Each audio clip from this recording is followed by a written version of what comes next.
Students, whatever homework is given to you, you have to submit it on the very next day between 8 am to 1 pm to the given WhatsApp number, and it is compulsory to submit your homework as your attendance will be marked on the basis of your submission. Welcome students, this is Nitin Sharma and today we are going to start with our exercise 13.2. So we have completed our indirect part. What is indirect proportion? उसकी definition क्या थी? If two quantities are related in such a way that if increase in one quantity correspond decrease in the other quantity, then these two quantities are in indirect variation or we can say inverse proportion. Okay? So हमने देखा था कि inverse proportion किसे कहते हैं कि किसी एक क्वांटिटी में इंक्रीज करने से किसी दूसरी क्वांटिटी में क्या हो, करस्पॉन्डिंग डिक्रीज हो या वाइस वर्सा, देन हम क्या बोलेंगे, these two quantities are in inverse proportion. Is it clear?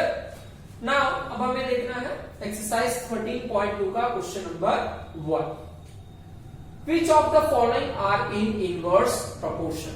इसमें से जो भी पार्ट आपका इनवर्स प्रोपोर्शन में है वो हमें बताना है. तो हमें कोई भी दो क्वांटिटीज देखनी होगी और उसका हमें किसी एक क्वांटिटी में इंक्रीज या डिक्रीज करके चेक करना होगा कि क्या दूसरी क्वांटिटी भी इंक्रीज, डिक्रीज या इंक्रीज हो रही है या नहीं. सो फर्स्ट क्वेश्चन क्या है हमारा, the number of workers on a job and the time to complete the job. तो फर्स्ट हमें क्या गिवन है, number of workers first, and second one is the time to complete that particular job. So as we know, as the number of worker is more, or we can say as the number of workers increases, the time to complete that particular job decrease. जैसे जैसे मैं number of workers को increase करूंगा, उस particular job को complete करने का जो टाइम है वो क्या होगा, डिक्रीज होगा. ऑब्वियस है, ठीक है. जितने नंबर ऑफ वर्कर्स इंक्रीज होंगे उतना टाइम पीरियड उस जॉब को करने में क्या लगेगा, कम लगेगा. ठीक है. तो ये किसका केस है आपका, एक क्वांटिटी में इंक्रीज होने से किसी दूसरी क्वांटिटी में क्या हो रहा है, डिक्रीज हो रहा है. So this is a case of inverse variation. ये किसका केस है आपका, इनवर्स वेरिएशन का केस. ठीक है. और we can say these two quantities are in inverse proportion. Clear? किसी एक क्वांटिटी में आप इंक्रीज कर रहे हो तो करस्पॉन्डिंग दूसरी क्वांटिटी में क्या हो रहा है, डिक्रीज हो रहा है. So we can say that this is the case of inverse variation.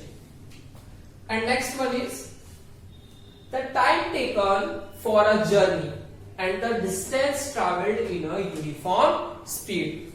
क्या गिवन है हमें, फर्स्ट है हमारे पास time taken to complete that journey and the distance travelled in a uniform speed.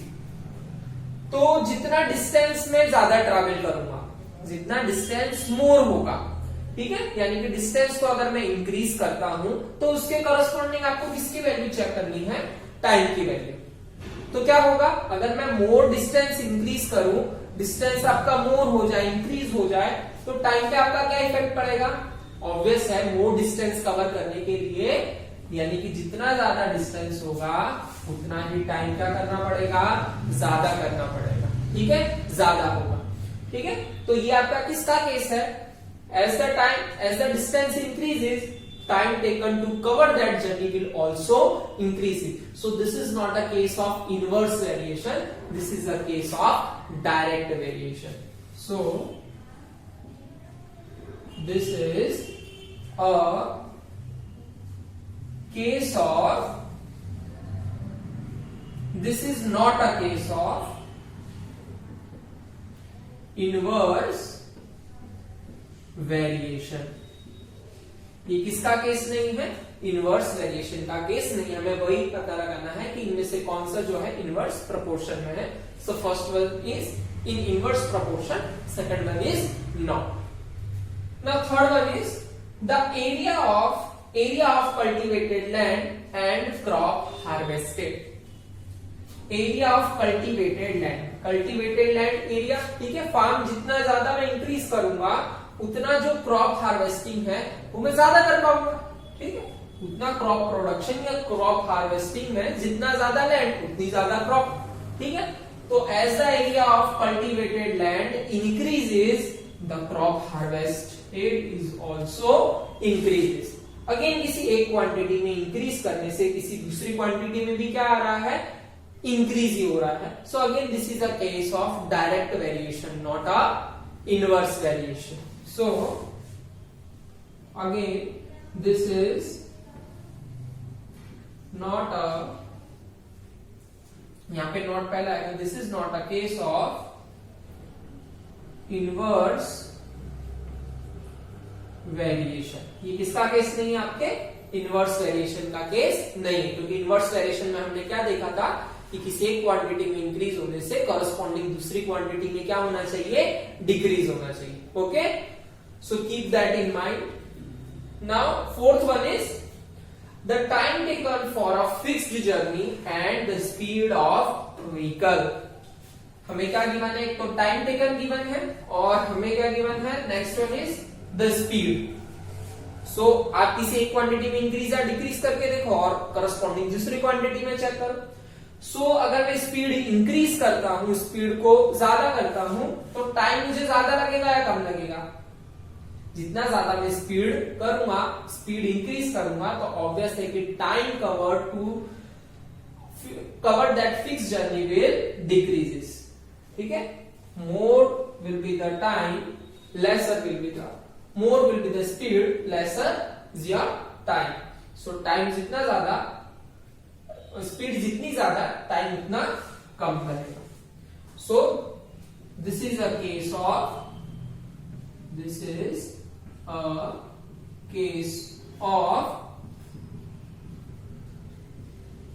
inverse variation। ये किसका केस है, inverse variation का केस है। ओके, किसी एक क्वांटिटी में इंक्रीज होने से करस्पॉन्डिंग दूसरी क्वांटिटी में क्या हो रहा है, डिक्रीज हो रहा है। Is it clear? Now our fifth question is the population of a country, the population of a country and the area of land per person. जितनी ज्यादा पॉपुलेशन होगी, यानी आपको कौन सी दो क्वांटिटीज गिवन है, population of a country and the area of land by per person. Per person जितनी जगह ले रहा है वो, तो जितना ज्यादा पॉपुलेशन इंक्रीज होगा उतना कम क्या होगा, area of land by per person, ठीक है। यानी कि किसी एक क्वांटिटी में इंक्रीज होने से अगर मैं population of a country increase कर दूं तो land cover by per person will decreases. So again ये क्या हो रहा है आपका, एक क्वांटिटी में इंक्रीज होने से दूसरी क्वांटिटी में क्या हो रहा है, डिक्रीज हो रहा है। So this is the case of inverse variation. ये किसका केस रहा आपका, इनवर्स वेरिएशन का केस रहा, ठीक है। तो हमें इनवर्स प्रोपोर्शन ही बताना है कि इनमें से किसमें इनवर्स प्रोपोर्शन हो रहा है। तो बाय डेफिनेशन हमें सोचना है कि किसी एक क्वांटिटी में इंक्रीज होने से क्या दूसरे क्वांटिटी में क्या इफेक्ट पड़ रहा है। अगर इंक्रीज करने पे किसी दूसरे क्वांटिटी में डिक्रीज हो रहा हो तो वो किस में रहेंगे, इनवर्स प्रोपोर्शन में रहेंगे, ठीक है। और इसका वाइस वर्सा भी ट्रू है, यानी कि किसी एक क्वांटिटी में डिक्रीज करने से करस्पॉन्डिंग किसी दूसरे क्वांटिटी में इंक्रीज हो रहा हो तो केस किसका आएगा, इनवर्स प्रोपोर्शन का आएगा। अगर दोनों सेम रहे कि डिक्रीज करने से दूसरी क्वांटिटी में भी क्या हो रहा है, डिक्रीज हो रहा है, सो वो केस आपका इनवर्स प्रोपोर्शन का नहीं है, वो केस किस में चला जाता है, आपका डायरेक्ट प्रोपोर्शन में चला जाता है। Is it clear?